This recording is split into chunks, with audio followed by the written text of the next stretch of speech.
Now that we've seen concatenated codes give asymptotically good codes, let's see how we can efficiently decode them.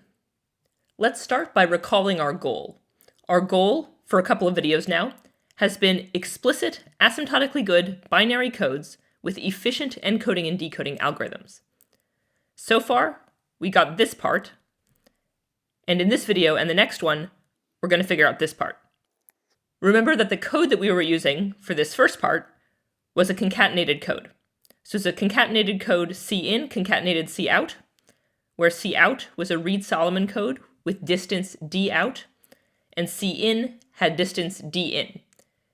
In the previous video, we chose it to be on the Gilbert-Varshimov bound, but that's not going to matter for this video. So for this video, all we really care about is that cout is a Reed-Solomon code with distance dout, and that cin has distance din.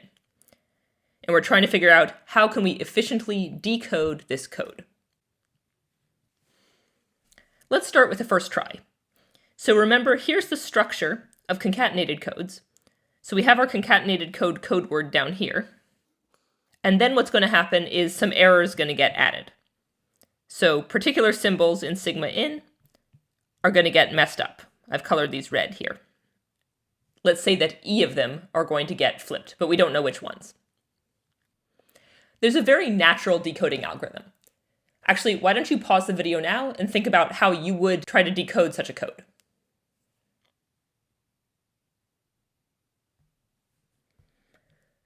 Okay, so perhaps you came up with something like this. Step 1 is to decode each one of these blocks using the inner code cin. That is, we want to find some C prime in cin that is the closest as possible to this block. So let's say we do that for each of these blocks. So for example, maybe this block gets decoded to some C prime, which we hope is equal to this thing here. Then we can work backwards from C prime to figure out what this message was and then what this corresponding symbol was. That is, we're going to convert this decoding that we get into some element alpha in sigma out. So maybe that's this guy right here. And we're going to do that for all of these possible symbols. So we will end up with all of these symbols, or at least a guess for all of those symbols. Some of them might be wrong, but the hope is that then this code cout will be able to take care of that. So the final step is to decode cout from what we've gotten here to try to recover the original message. Okay, so that's a very natural algorithm. We have two questions. Is it efficient? And is it correct? That is, does it work to actually correct errors? First, I claim that it is efficient. So this step here, it might not seem efficient because what is cin? It's some arbitrary linear code. But remember that because cin is so short, we can actually decode it efficiently using brute force. So actually, this step turns out to be efficient. This one's efficient, it's just converting one type of data into another type. And then this third step, this is efficient because it's a Reed-Solomon code. That is, we can just use the Welch-Berlekamp decoder or something like that to decode cout. Okay, so this is efficient. Is it correct? I claim that yes, it is correct, at least up to a point. More precisely, I claim that this algorithm works, provided that the number of errors E is at most din times dout divided by 4. Here, din is the distance of the inner code, and dout is the distance of the outer code. One thing to note is that this product, din times dout, that is the designed distance of the concatenated code. That is, we know that the concatenated code has distance at least din times dout. Therefore, in a perfect world, we might hope to decode the concatenated code up to half of its distance. That is, up to din times dout divided by 2. So this is off from that by a factor of 2. We'll come back to this thought later. But for now, let's prove this claim. Proof? First, let's call a block like this one here. Let's call that bad if it has too many errors for the inner code to decode. That is, this block is bad if there's greater than the floor of dn minus 1 over 2 errors.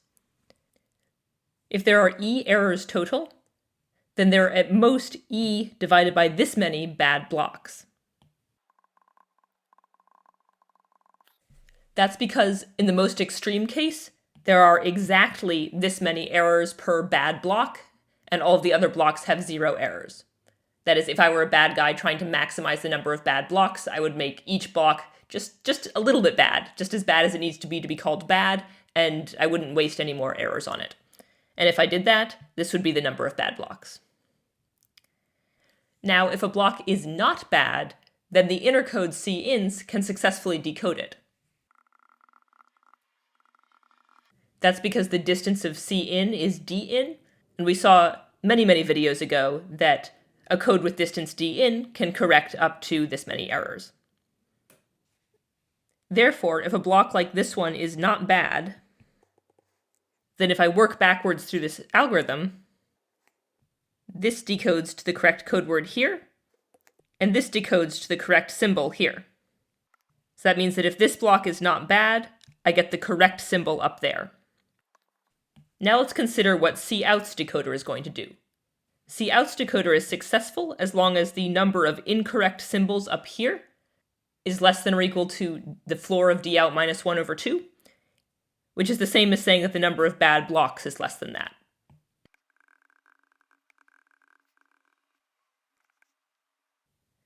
But now, using the fact that the number of bad blocks is less than or equal to e divided by the floor of dn minus 1 over 2, we see that cout's decoder is successful if e, the total number of errors, is less than or equal to this product, the floor of dn minus 1 over 2 times the floor of dout minus 1 over 2. I just got that by plugging this in for bad blocks and then solving for e. And that gives us the claim. Because notice that if e satisfies this, it also satisfies this. Okay, great. So this algorithm works as long as there's not too many errors. So this does achieve this goal that we've been after for a couple of videos now. So let's put a check there. That is, we now know how to get explicit, asymptotically good binary codes with efficient encoding and decoding algorithms. The idea is that we take a concatenated code with the Reed-Solomon code as the outer code, and a non-explicit code on the GV bound as the inner code.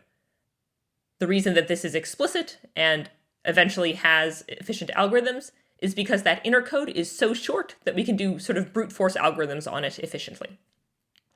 Okay, so let's stop for a moment and celebrate the achievement of our goal. Okay, that's enough celebration, because now we get to move on to a new goal. As we saw in that earlier slide, we could have hoped to do a little bit better than that claim was.